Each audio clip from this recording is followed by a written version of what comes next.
We're recording. Hello, future people, and welcome back. Am I supposed to say that at the start of a recording? Sure. Well, they won't be able to know that has been a while since we talked about this book because recordings are way off in terms of the timeline. Well, now they'll know because I just said it. Well, they will know, but in terms of the content being released, that's not gonna make any difference. That's fair. I just published yesterday the quality without a name, man. Oh, I see, I see. Cool. So today's chapter is titled "The End of History and the Last Programming Language," and this is more of a diagnosis chapter. It's kind of weird that I don't know if you agree, but I kind of feel that the essays that we are reading they are kind of disconnected for the most part.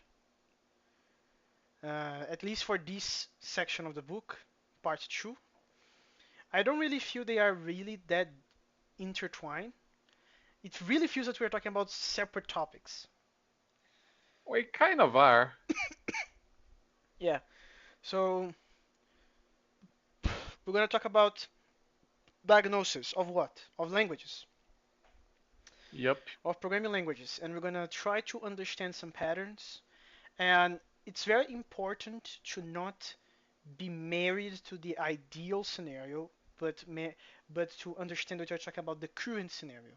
It's not what we want, but it is what it is. So because it's very easy to just say you're wrong, like these should not be the principles to make a language survive, and that is very easy to say. But we live in reality. We don't live in whatever you want. We live in a society. So, um, so they came. And I should also say. So they. I mean Gabriel and Steely. Guy Steele, living legend. Steele. Yeah, Guy Steele. Here's his name. So they came up with a theory to explain why the field of general programming languages is currently dead and predicted the death of a currently expanding language. We decided against presenting the material. Blah blah blah. Um, and then there's a difference between general purpose programming languages versus application specific languages.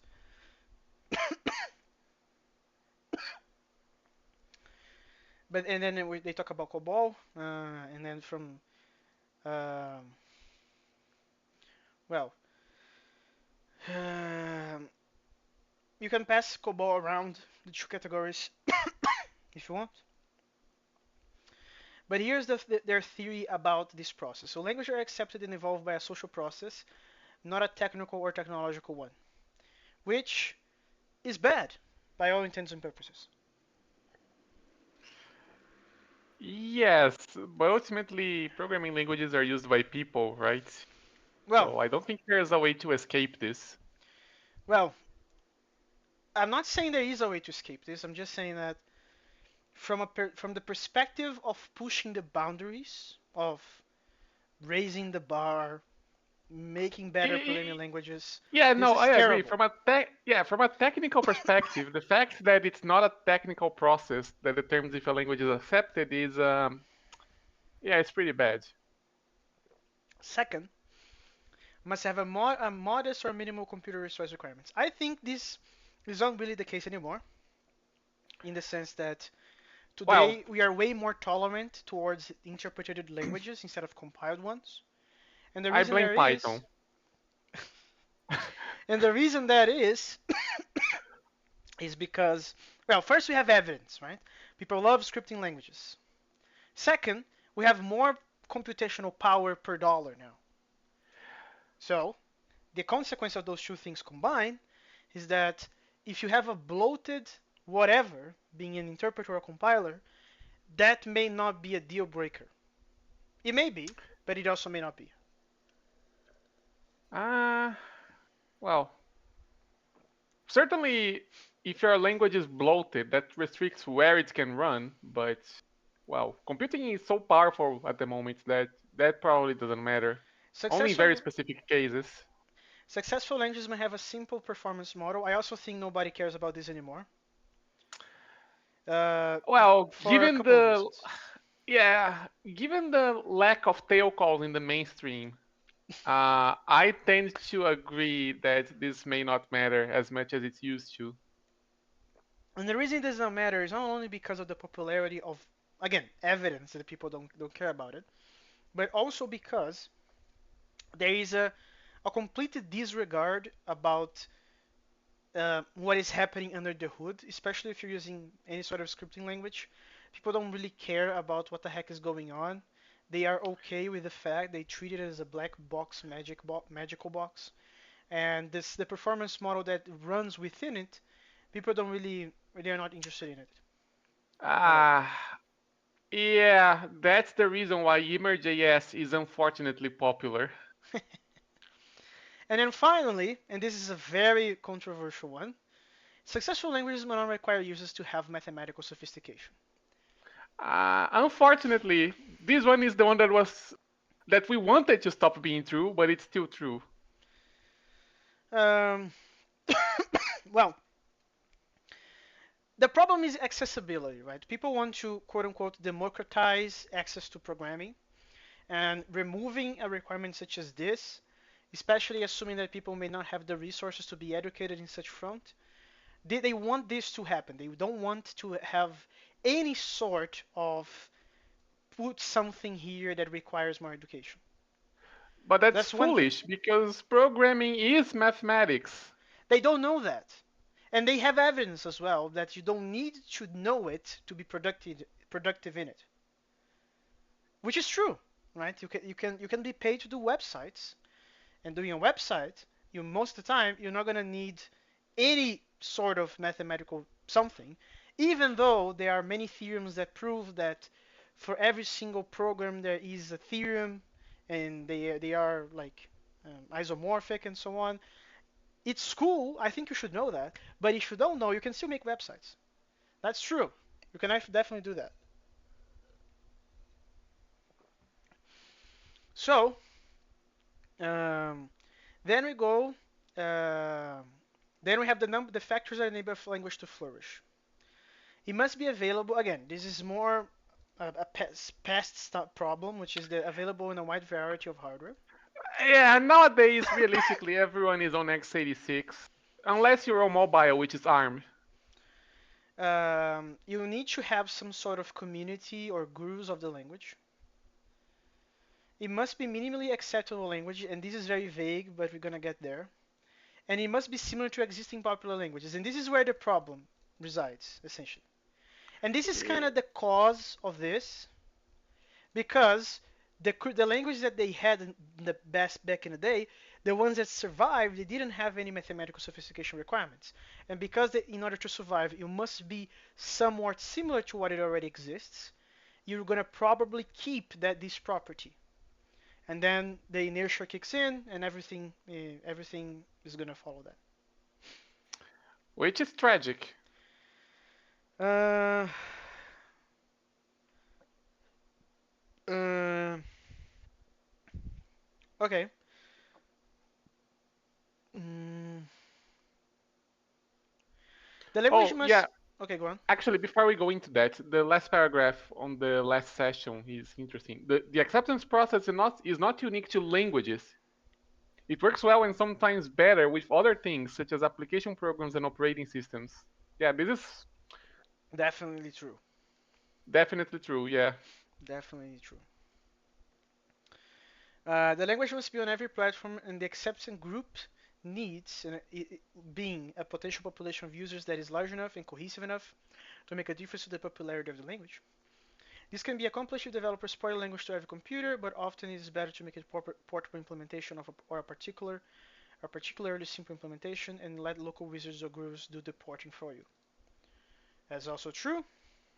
That makes me wonder if Nekoma is large enough to be considered an acceptance group for anything at all. It isn't. That's kind of sad. Well, in our of in to make matters worse, like to justify the situation, we don't do a lot of marketing, right? We have some recordings on YouTube, and we have some projects that we share on LinkedIn sometimes. Well, But but you're the famous Lemos. no, no, one person said that. Only one person said that. Uh, so the first topic that we're gonna cover is the fact that we should have wizards, and it seems pretty natural why we should have wizards because it's more human essentially. It's more human to have someone responding to your questions instead of having to face a phone or an email to ask questions. Yep. And then you can have a personal, like you attach the process of learning a new language to a more personal type of attachment by having a wizard or a guru. And then we go back to Gabriel's original problem because he finds it problematic if you participate in someone else's cog, remember? And then by having a wizard that you can interact with, you actually have a feeling of participating in it. Because again, for Gabriel, participating in someone else's creation may Im- imply that you're going to feel a lack of purpose and you're going to be demotivated by it. We already covered this. I think that's way too extreme and assuming that everybody have a bunch of enormous egos all around. So I don't think that's really true. But well, this is at least consistent to what we were saying, talking before.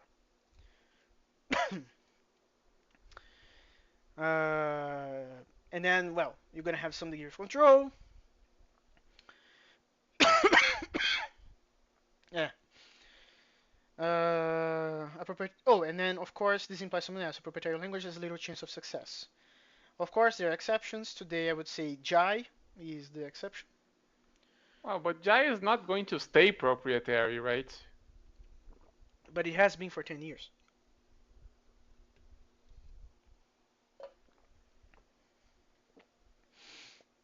So, um, despite the required simplicity of the language, it must be acceptable, and there must be a reason to move to it. And then the general thing is that either it's going to solve a new problem, or it's going to make stuff easier to do, or at Yep. least more reliable. Yeah, because like if you're moving away from your current language, hopefully you're moving to one that's better at something that you care about, right? Yeah, but there is a problem, which is that in order for you to, in order for something to fulfill these requirements, you either need to be able to identify a problem, because I may say that there is a problem, and you may disagree. I may be going crazy, or you may be not be able to see it yourself. And the same goes for making something easier or more reliable. I may, I may try to make an argument saying this is harder than it should be. This is less reliable than it should be, and you may say no, you're crazy. So there is also on the people doing the analysis of like is it worth to move to this new language? If you don't classify the things that the new language is marketing as solving as problems, you're not going to be able to justify that transition. That's exactly my understanding of C defenders. They think C is the best because they don't agree that the pitfalls of C are really pitfalls.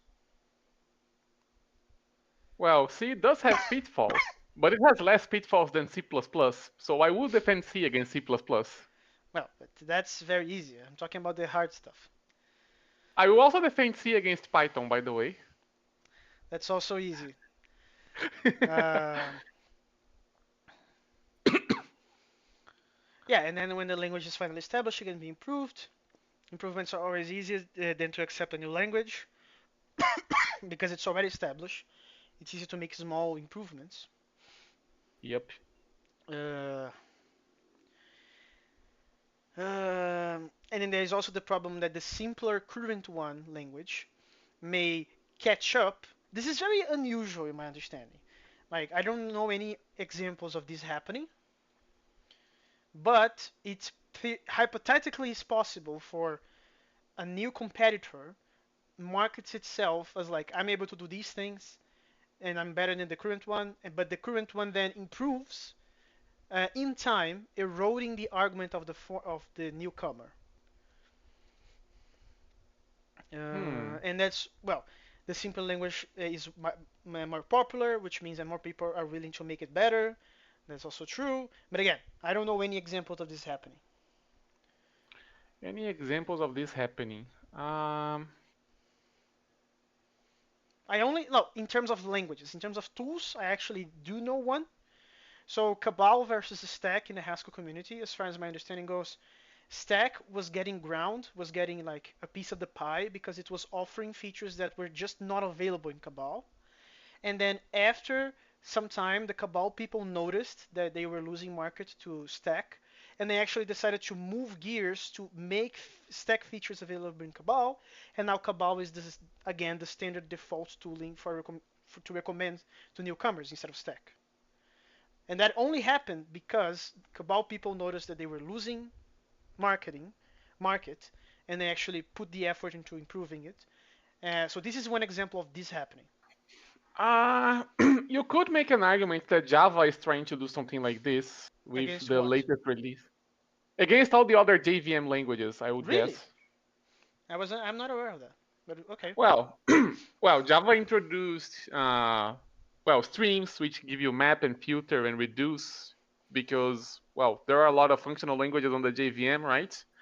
It's introducing lighter weight concurrency because well apparently people remember that Erlang exists and they don't have heavyweight threads the way that Java used to restrict you to. Hmm. And now they are adding actually value types. Now actual value types I don't know what the to the language. what are we calling value types in this context?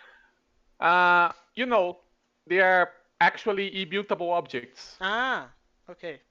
with Okay, the that's same cool. semantics that you get from integers and such, you know? I see.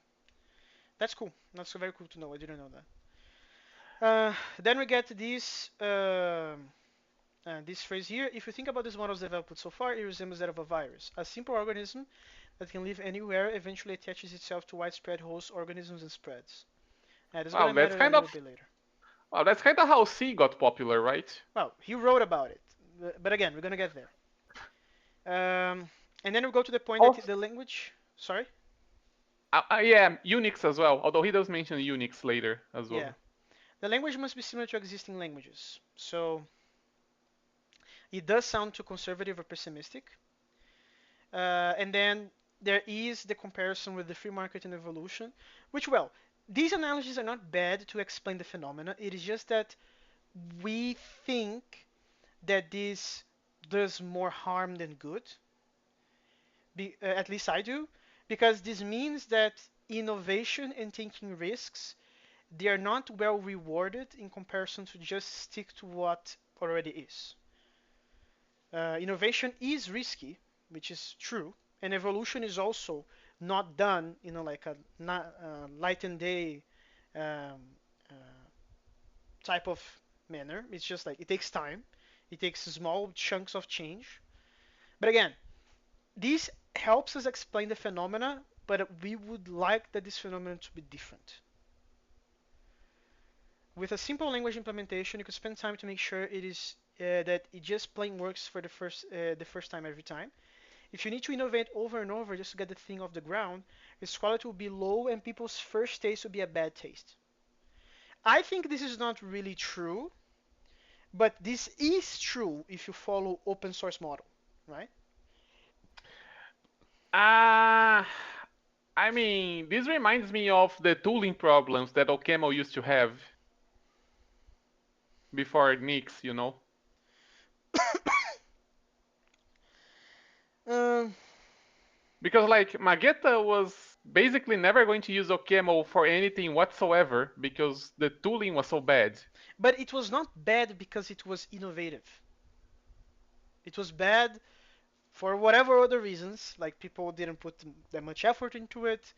It got convoluted and so on and so forth. The argument Because it being made was by no Gabriel no, is but that it's yeah, but that's because that particular set of tooling was not really that simple, right?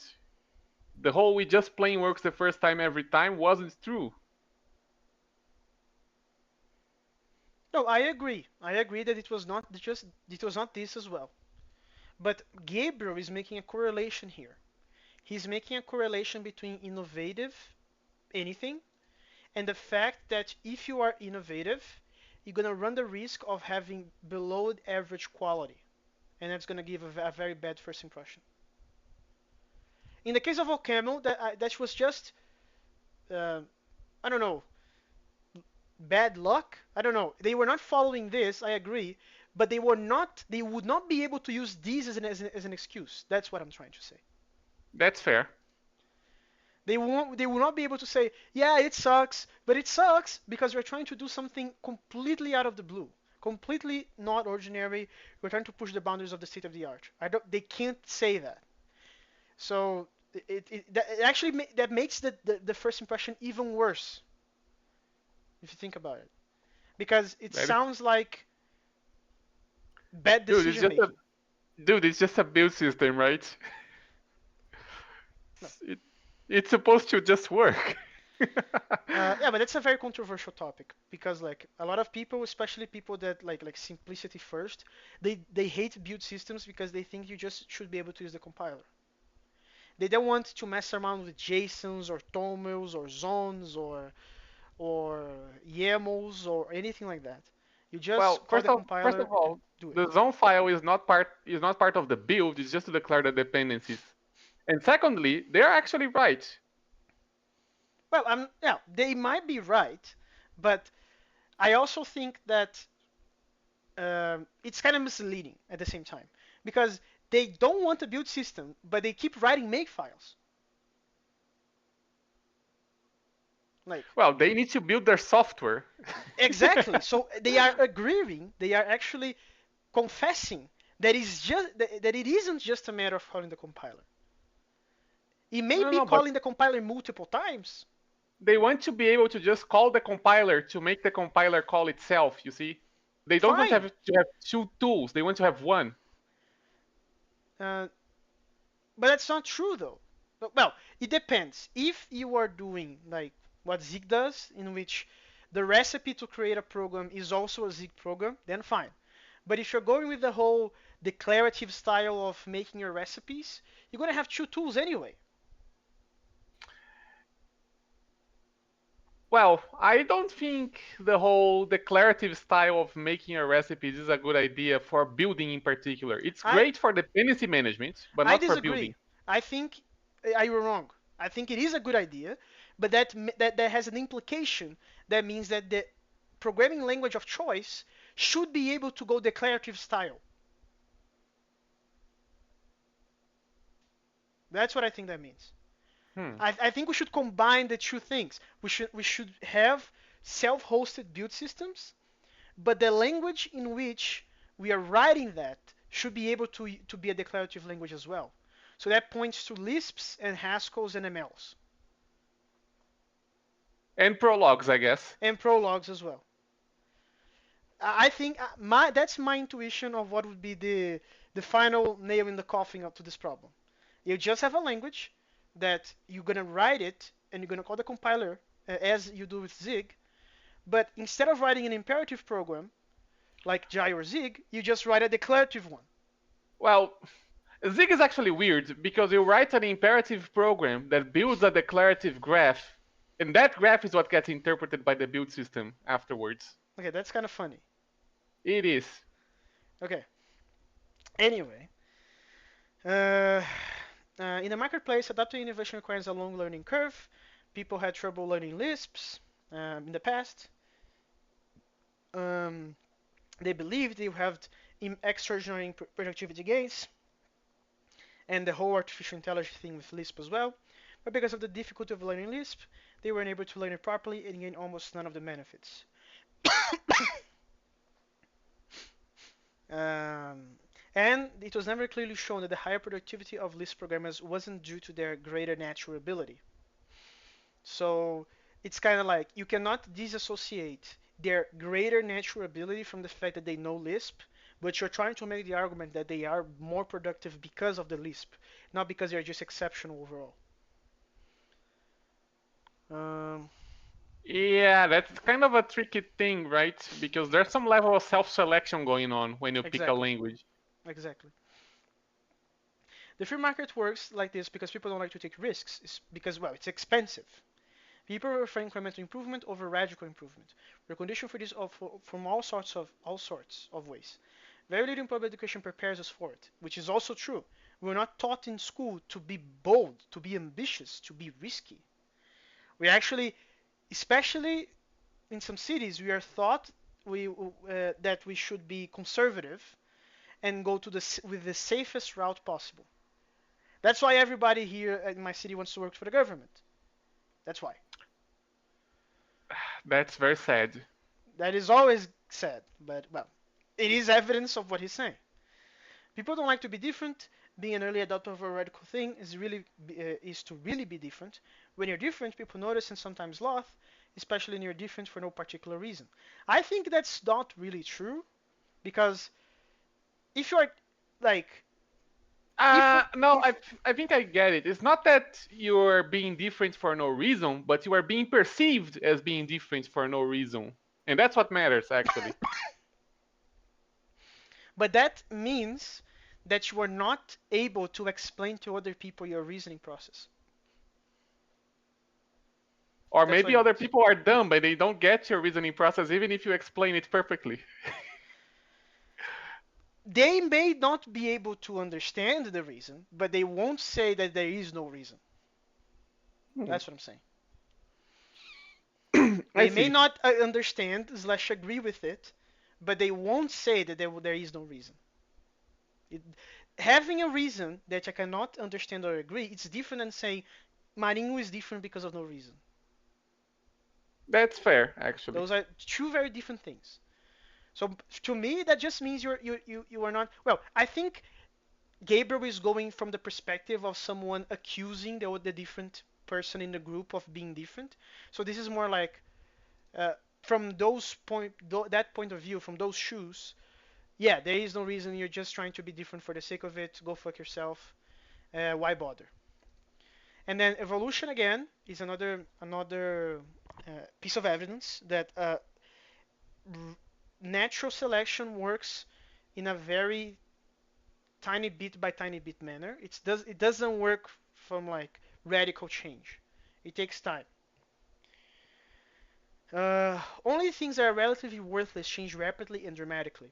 These worthless things provide variety. Someday an environmental change can make one of those changes or a related group of them important to survival, and this one or this group will then join the ranks of the interselection protected, and perhaps some formerly static parts will no longer be essential and thus can begin changing.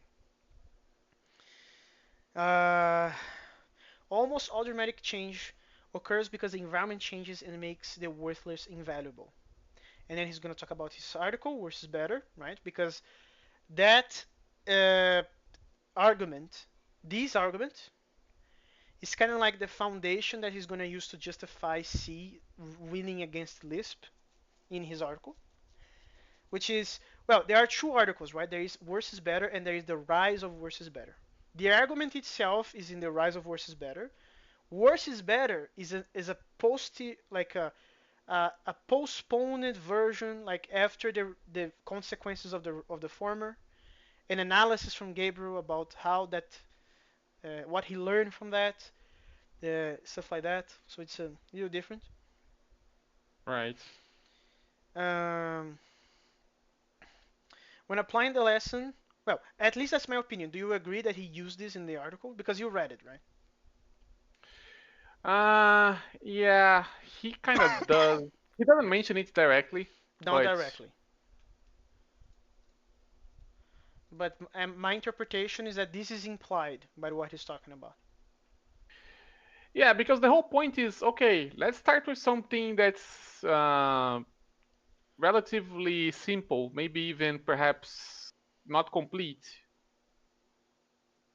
And then, well, we tailor it to a particular situation that generates small changes in things that don't matter in the grand scheme of things. Yeah, I can see that. I can see that. And I also would say that the environment that he's talking about in Worse is Better is basically the rapid change in computer science requiring fast pace in development.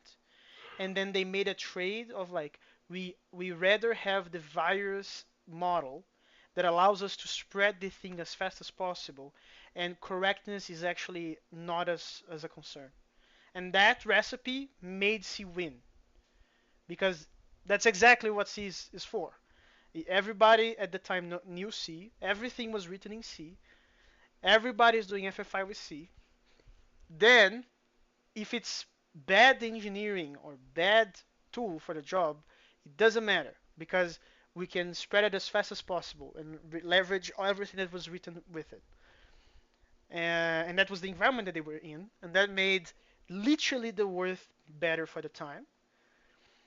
And now the consequences of that decision we live up to. We are living it today, essentially. That's basically the reason why, if you're making a language and you're trying to make an argument that it is a serious language, you have to do FFI with C.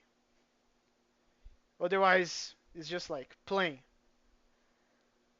Yeah, that's very unfortunate. Um, and then we go to the requirements: simple performance model and minimal mathematical sophistication. So, what is important to read here? Well, and then he's talking about the runtime. Like, okay, we actually need to have a very simple performance model. As we said before, this is less of a requirement nowadays because, well, computers are way faster. Uh, Actually, I think the point about the performance model is not because of that necessarily. It's more about the fact that you know how certain people insist on appending a single item to the end of a linked list repeatedly in a loop. Sure. Like, if you don't know better, if you don't know the performance model, okay, this is a linked list, appending things to the end is linear. If you don't know that, you may just assume that it's a constant time operation because Well, he's going to talk syntactically it's about very that. easy to, He's actually yeah, going to talk about that. yeah, because syntactically it's just very easy to write, right? So people who don't know better or don't care for some reason or another, they may just do that, even though that's bad. Oh, you're talking actually not only the performance model of the machine that you're running, but you're also about the program itself. Yeah, of the operations available in the language, I guess. Well, if that's the case, well, that we're going to talk about it in this part here because, well, that is part of the problem with like naive implementations of things. But what he's talking about here is more like I think it's literally resources in like in a hardware type of sense, because he's going to talk about the operating system calls. Yeah, Operating no, system yeah, no, calls this is part is talking about the language being efficient, right? It's yeah. going to talk about the performance model later, but it's like the performance model of the underlying machine actually doesn't matter that much as long as your language is pretty much well, as long as your language sticks to it, like what it actually is doesn't actually matter that much. But I think he's arguing against the opposite of what we just said. But what his example is literally saying, there are three ways to to make a program behave when having a failure on a system call level. You can either try to back out of the call, try to save the true state, or return a flag to a system that says whether the call succeeded. He's literally saying that the first two options are really hard to implement, requires more resources to do, and Unix does the third one. So I think he's actually saying that it matters. Like there are decisions that people made in the past that they were just made because they were consuming less resources. And I think that's true to some degree. Like for this particular example of the system calls, it's we all agree that these two options are probably better. Like we would like to live in a world where this is true, but we know we live in the third option. And the reason that he's explained that happened is because it was freaking harder to do the two other ones. That's yeah, that's very tragic. So 60 pages of assembly code to go back out of a call in all cases. That's a lot of code. Assembly language code even. This requires almost no coding by operating system implementers, but it does require each application writer to write code to check the flag and decide what to do. This behavior, considered quite ugly and well stupid in modern operating system circles, has not harmed Unix success. One can only imagine how much worse DOS must be. The lesson is that you should choose carefully the problems you spend time solving by means of innovation, which is true. Like that, having the ability to tell this particular front, I'm gonna do the bread and butter, what everybody knows. But this other particular problem, I'm actually gonna try to innovate on it. Making that decision of knowing where to go with safe and where to go with risky, that's the hard part. That's actually where it separates the boys from the men. Because it's hard stuff. This type of shit is very hard. It's what separates the geniuses from the madmen. Sure. In this case, use innovation to solve the interrupt problem correctly served the purpose of merely bloating the operating system. The end users just did not care. The designers of the correctly functional operating system probably thought that because computers do so many things correctly by design, they ought to be perfect. Unix designers probably thought it was okay for computers to be to be like anything else, lousy, and they were right. I've seen people grumble when they try to Resume. resume a Unix program, they control C out of it, but they just run the program again. But this, like, everybody does this, but we all agree it sucks ass. Because if you were able to control C a program and save the real state of it and do some changes in part of it, you don't have to restart the entire testing process. Because maybe it took 50 very specific tiny steps to get there, and you just want to do a very small change and keep everything else. Keep the 50 steps that you did that are not really easily reproducible. You would like to just save the true state, do some tweaks, and rerun it from that point onwards. We can't do that. So that Well, sucks. well, you could make an argument that if you have to make those 50 steps, they should be a program, actually. Well, they should be a program, but you are in the middle of discovering a corner case. You are in the middle of trying stuff out. That's You fair. actually don't know. You are like, and that's what sucks because I actually at work I have this problem many times. I'm doing some database stuff and I have my backend, and the backend is interacting with the database. And if I found a bug my backend, I just keep the database running, kill my backend program, change my code, and relaunch the backend. Fine. But if I have a problem on the database level, I'm fucked because that means that I need to kill it. And you may say, well, that's you could just set up Postgres that it just runs forever. You don't need to kill anything. That's true. But for the sake of being faster, to do the change, you don't have to do a bunch of alter tables or whatever. I rather kill the database, do my change, and relaunch the database. But when that happens, I lost all the state machine states of my tables that got me to the point of testing what I really want to test. So I have to redo all those steps again. And you may say that you should also have a tool that allows you to very rapidly go back to that state. And I agree, we are working on it, but we are working on it. It takes time. This situation here is exactly what I do every day at work. Every day. And it sucks because, as I said, it would be very nice if when I Control C, it actually saves the state, much like the talk that we had in the past from. Oh, about Lisp images, right? Yeah, exactly. That thing would solve my that type of thing would solve my problem. Well, I guess the common Lisp and Smalltalk people must be feeling vindicated at this point, and they are right, actually, to feel like that. It's just, well, unfortunately, the mainstream is a far cry from that situation. Yeah. And then we go to the argument that Marinho made before that people assume a mental model that is unrealistic at best. It's unrealistic at best and wrong at worst. That everything is a small constant time. People are writing programs assuming that everything is all of one, and that's not true. And that means that writing what people would call it simple code may translate to very bad performant code. Um, and then back in the day, this was more true, but today is still kind of true that speed matters. Like even though there's many applications that speed is actually not that important at all.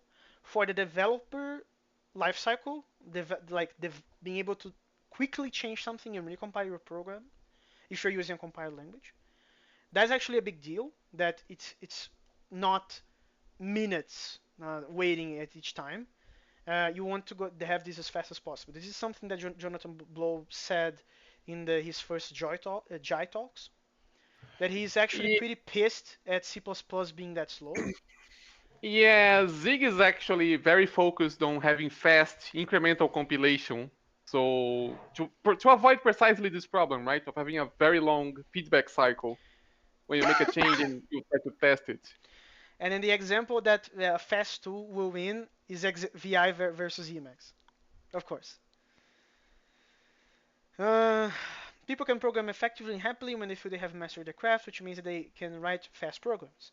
People are quite capable of understanding the volume architecture, and so a language whose performance model matches the architecture is good. A final point is that the marketplace does not care how much it costs a company to produce a software product. That's true. What customers really care about is price and speed. If your program costs too much, you're done. If it's too slow, you're also done. Yeah, but there is a conflation going on because the beginning of this section we are talking about the speed in terms of programming the thing, programming the Hmm. thing, and in Well, the here speed he's in talking which about the speed of the final application behavior. well, they both matter, but they matter for different reasons, right? Because if your development cycle is low, that actually is going to increase the cost of the program. Well, yeah, that's also true in when he's talking about VI versus Emacs. But I actually take that back. This process is developer centric, but it also affects the final application, right? Because if you have a linear thing where it should be a constant, that lookup may be perceivable by the end user.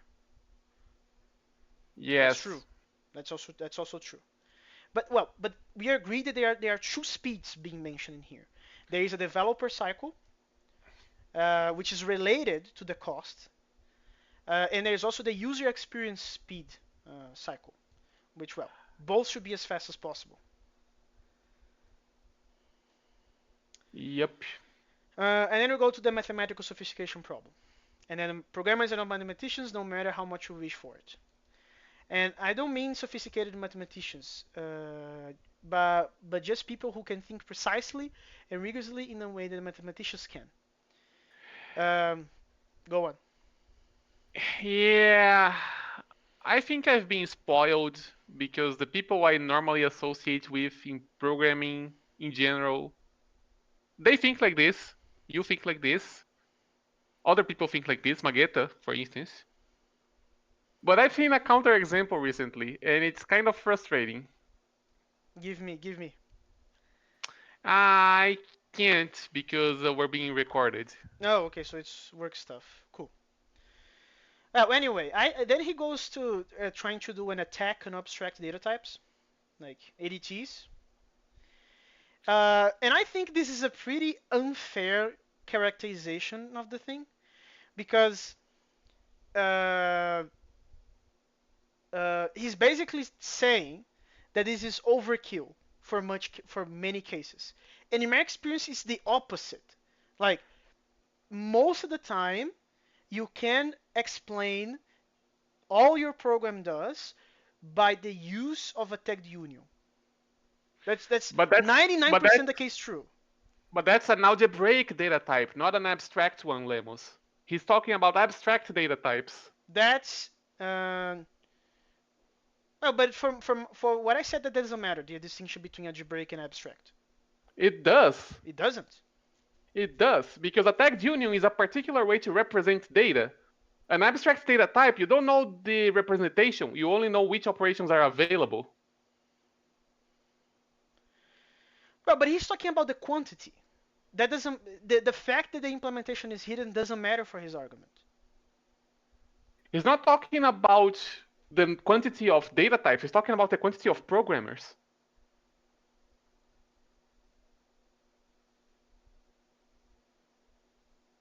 Oh, I see what you mean. He's talking about how many members a team has. I see. Yeah. But then it makes less sense now. Okay, so you have a team with 3 people. Oh, okay, I see. His argument is that because your team is small, the burden of making everybody understand everything is small. Yes. But like this is this is completely ignoring the other benefits of having the separation. This is completely ignoring all of that stuff. Like, let me ask you this: when you think about separating the implementation from the interface, are you actually thinking about that being the main benefit of that, allowing people to not know stuff? Really? Yes, actually. I have a completely different perspective. The reason that I think that's not the main benefit, because everybody can read the implementation. We are all in the same team. I am suggesting the separation not because you're not allowed to know it or you shouldn't know it. Of course not.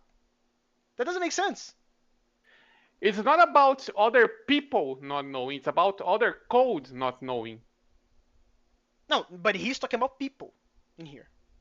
We just read that, right? He's not talking about code. He's Hmm. talking about people.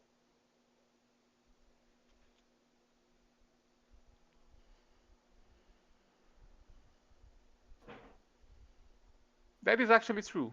Uh, If you're talking about code, who cares? 3 people can write a million lines of code.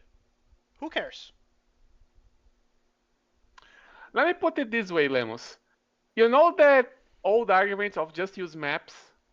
Yeah, Well, a map is a concrete type in a particular language. yeah. Well,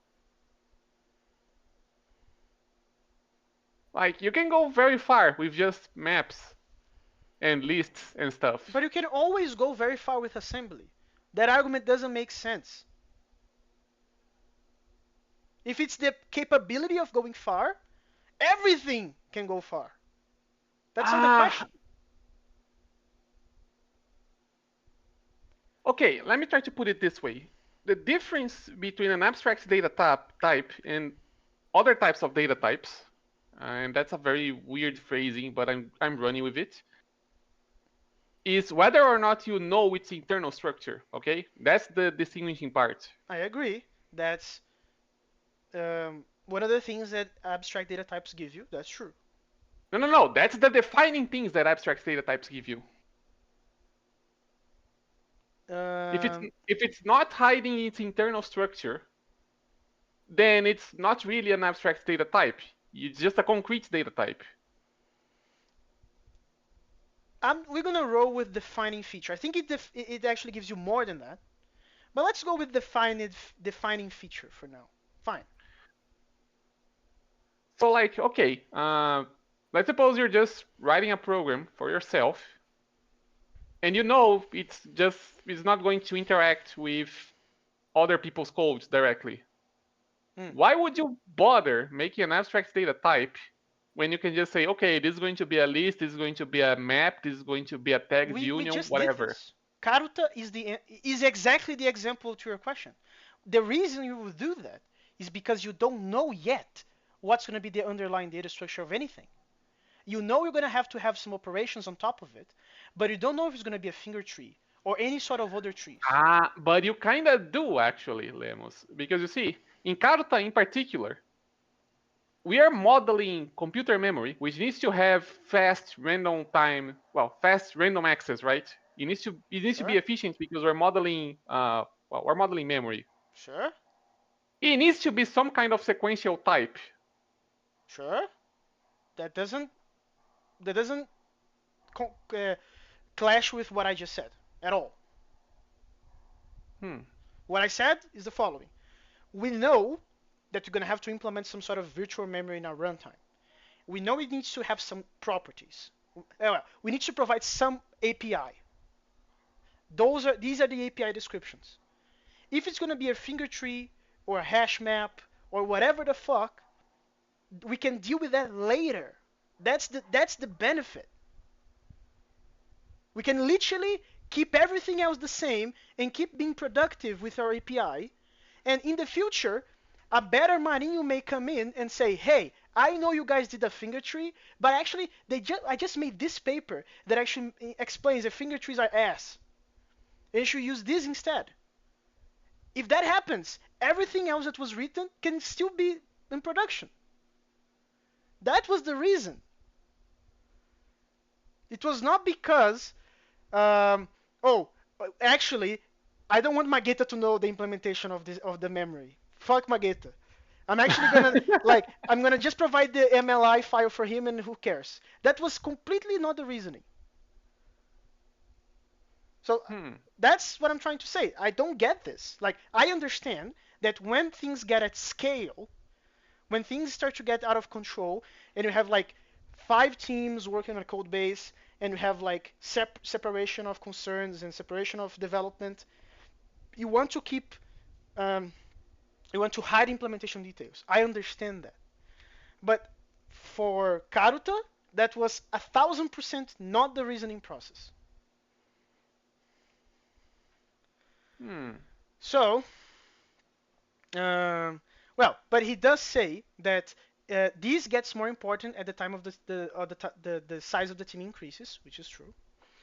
And he bets on people having a better level of mathematical education. And let me tell you why he's wrong. Because if the current status quo doesn't require you to have any sort of mathematical sophistication, the free market principle will not incentivize people to know it. Hence, you are basically dooming yourself because you are betting on something that the market will 100% not incentivize. So this is just dreaming. Doesn't make sense. Hmm. I think Um, that's fair. yeah.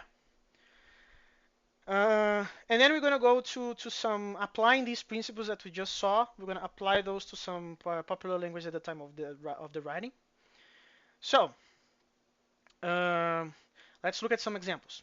The first programming languages were just assembly language. It was just a symbolic machine language. There were no types, no mathematical sophistication at all. The performance model was the machine model, so the theory holds up. And then we have Fortran, which has a simple machine performance model. The majority of non-application specific programming took place in assembly language and Fortran. So Fortran only allows small integers, floating point, and in variables or arrays. Many computers support these operations directly. The level of mathematical sophistication required is minimal. So Fortran was able to succeed. And next we have C, um, which also has the bonus of the virus model.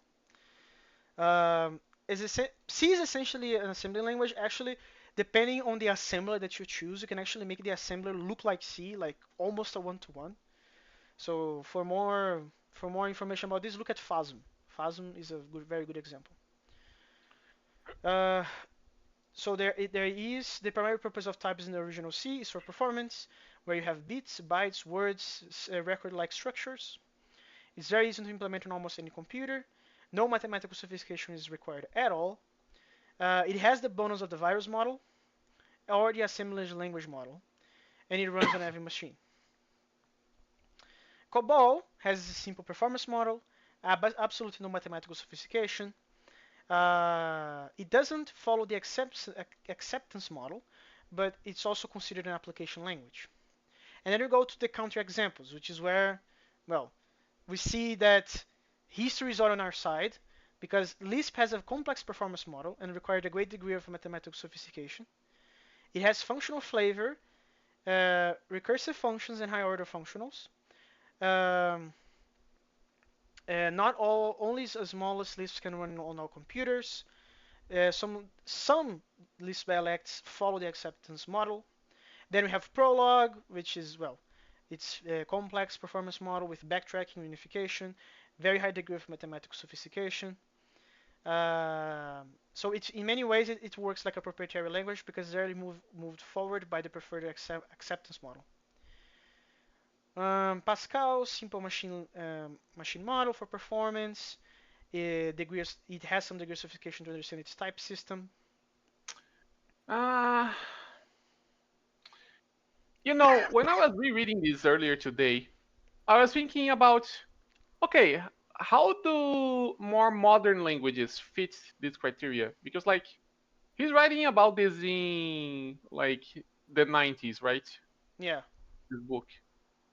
But like since then, other languages came about and are competing for space. Like there's Zig, there's Rust, there's Jai, there's Clojure, there's Java. You know, lots of languages. It yeah. might be interesting to try to look at those languages under this perspective. And actually, the comparison that came to mind immediately was okay, Zig versus Rust, because well, lots of people in the low level language space are pushing for one or the other, basically, right? Uh, I think in that debate, what really matters is the mathematical sophistication because it's undeniable that Rust type system is more complicated, but it does more stuff. Actually, there's something else where Zig also wins. It's actually the performance model. Well, the performance model is more. Well, I don't know Rust internals, or neither Zig's internals, so I maybe say bullshit. The reason I'm talking about the performance model is because of the you have the borrow checker, right? Sure. Which can automatically free stuff. But you can have custom destructors as well, which means freeing stuff may actually call an arbitrary function, right? Oh, but you also need to take into account what happens because like the behavior when you do a Rust, when you call the Rust compiler in release mode, I don't know what it does. Like it may undo all, like it may change the borrow checker allocation behavior and so on. I don't know the details. I just It's know not. that It's it's not. way off. Like normal compilation versus release compilation is like night and day. Hmm. That's what I everything that I know. Can that help you at all if you have a custom destructor, though? I don't know. Again, I don't know the details to speak properly on this subject. I only know that the difference between a release build and a normal build in Rust is rather significant. Hmm. Either way, the point is the performance model in Rust is non-trivial, right? Yes, it is non-trivial. Zig doesn't have any of that. Like, there's no borrow checker. It's basically the same performance model as C, except it's a bit more explicit because you don't have a default allocator, right? You have to choose your allocator when you once you allocate memory. Uh, yeah, but again, I think that the performance model argument is less prominent right now in comparison to this age. What I really think is going to separate oil from the water in that debate is about the mathematical sophistication, Uh, which, taking the evidence of the scripting languages, Zig will win because people really don't like any sort of complexity on the type system and quote mathematical sophistication. which is kind of ironic because Zig gives you very powerful metaprogramming at the type level. It's just it's not mandatory. You don't actually have to know that to use Zig normally. Yes, yeah, that's also true. So my pessimistic uh, self tells me that it really depends on the domain of the problem. If the domain of the problem really needs or really should leverage the type of stuff that the borrow checker can give you and the more powerful type system, then Rust may have a shot. But if you're trying to just swap C, like you have C, and that C is not doing any sort of void star nonsense and trying to do polymorphism in a very unsafe manner. If you have a normal C program that just is not using that type of stuff, I think Zig will have a better shot on trying to convince people to use it. But Zig has another problem, which is the age. Rust is older, That is true, actually. so it's a very complicated problem. But I think that because worse is better won, I think Zig already has like a built-in advantage just because worse is better one. Well, Zig is trying to replace C, whereas Rust is trying to say, okay, let's do safe programming at the low level, which is like that's innovation, right? Technically. That is innovation as far as my understanding goes.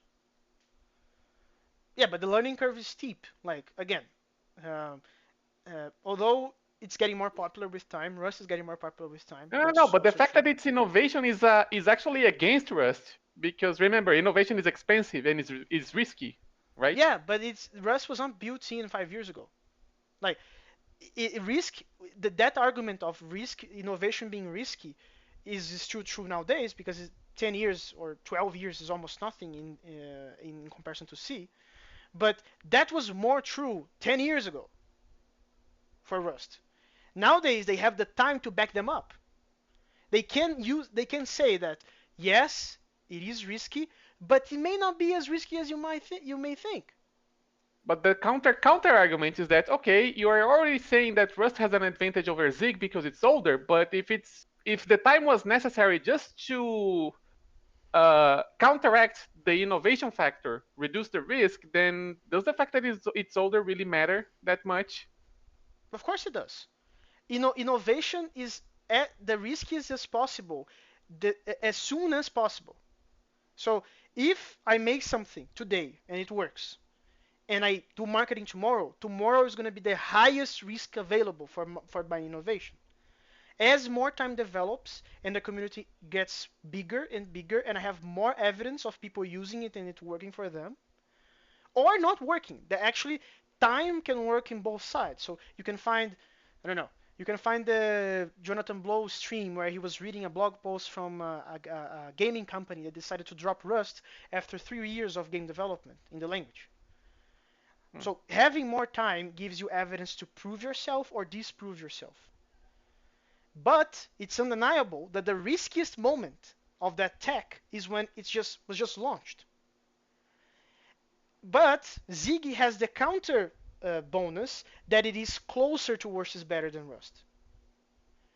It's Well, closer, Zig not is being it's not the created same. explicitly as okay, we have C, it works, but it kind of sucks. Let's make it suck less. That's literally the entire motivation for Zig. Exactly. So although one is older, the older one is like trying to go in a similar direction to what one.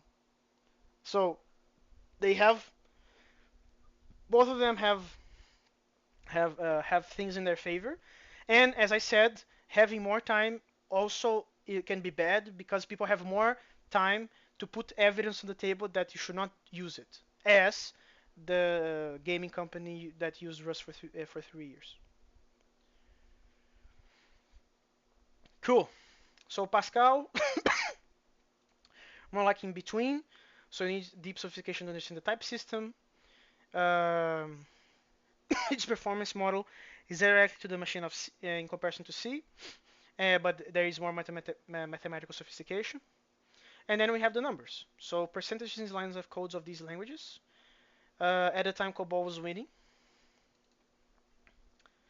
Then in this other graph about usage, we have assembly, C, Pascal, Lisp, and Prolog. And as you can see, C is just dominating everything with assembly, of course.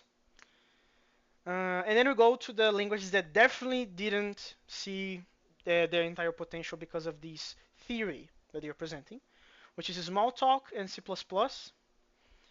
Smalltalk is very complex in comparison because of the entire inheritance and message passing model. Um, does not run on every computer, and in many ways it's a proprietary language, which means you cannot follow the acceptance model. And then C++ is an interesting case because it attempts to like overlap on C's market share, but it definitely didn't live up to those expectations at least fully because the object-oriented direction one allows two things: more sophisticated user-defined types, and a little more safety from type errors and some other errors, which is a very sad like conclusion to make out of a language that big. The only two things that Gabriel assessed as worthwhile from C++ to C is more sophisticated user types than C, and a little more safety from type errors. Damn. Yeah, yeah, that's yeah, just yeah. uh, yeah. Um, yeah, and the reason that the direction is not object oriented because I think it's using the definition from Smalltalk. So that's well, we agree on that. And unfortunately, I believe that theory predicts C++ will fail, even though it is clearly in the C camp and uses the acceptance model. It will fail because the performance is too much like Smalltalk's. It is not simple, and the degree of the mathematical sophistication required to use it is much greater in Smalltalk's, which is a very weird, right? So, what type of mathematical sophistication you need in comparison? You need extra in comparison to Smalltalk in order to use C++. It's because C++ is just a very complicated language. You have the whole thing with templates and, But are well, we calling that stuff mathematical sophistication? well, just the sheer volume of it needs a mathematician to keep track of everything, I guess. Okay. Like Our theory. Smalltalk, Yeah. like Smalltalk, you need to understand message passing. And that's basically everything you need. If you understand message passing, you understand Smalltalk. Our theory predicts that C++ will do better than Smalltalk because C++ followed the acceptance model, whereas C++ is more like a proprietary language. And then we get this table, and then we see that, well, death here. And this is definitely greater now because of gaming. Um, and Lisp and Prolog failed in the 80s. Um, but Modular 3 and Oberon are interesting to the language designer, but they will definitely, according to the theory, not see their potential. Um, the natural selection theory is not static. It depends on when you apply it. In the early days of computers, the theory would predict Fortran would not succeed. And it did it for many years, but like the natural world, the environment changed with the need for scientific computing, and Fortran grabbed a big chunk of computing world. You may actually make the same argument about Rust and Haskell, right? You may say that if crypto didn't blow up at some point, these languages would be completely and utterly irrelevant. Maybe. That is, yeah, you could try to make that argument, I guess. Likewise, the need for large programming teams might provide the environmental discontinuity the languages that Smalltalk and C++ need. Yeah, but I think that actually happened, but neither Smalltalk nor C++ won. It was Java. Yeah, that's definitely true. The business world at large, though, resists such discontinuities. One questioner at a conference noted that the only language of those represented at the conference is alive, C. Look in the last table, I'll add a symbol to that list. Right now, the history of programming languages is at the end, and the last programming language is C. Which, well, that's the reality that we live in, right? So, as I said before, if you want to have your language be used by any sort of community, and you want to classify and you want people to not classify your language as a toy language, you're He gonna needs to have to talk to implement. C. Yeah, you need to implement FFI with C because that's where a lot of useful software is written. It's in C. Which well, there's not. Well, there is something we can do about it, but that's expensive, which is to rewrite everything. It's a very slow Uh, process. It is a risky process if you think about it, because why well, would you change something that already works? It's something else well, if you're writing it for the first time, but it was already written 20 years ago and it works. So yep. like hard debate to have there. Well, you can do that, or you can go the Zig route and say, okay, you don't have to rewrite your C code, but you can maintain it with Zig, because Zig is also a C compiler. But that's not a very good argument because to maintain something, I would like to not have to learn something else. But you don't have to use Zig to use Zig as a C compiler. Sure, but are you gonna make the argument that you're just if you're using Zig as a GCC replacement, are using Zig? Uh, Not really, no. So what I said Well, you could. applies.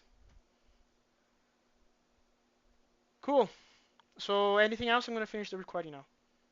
Nope, I think that's it.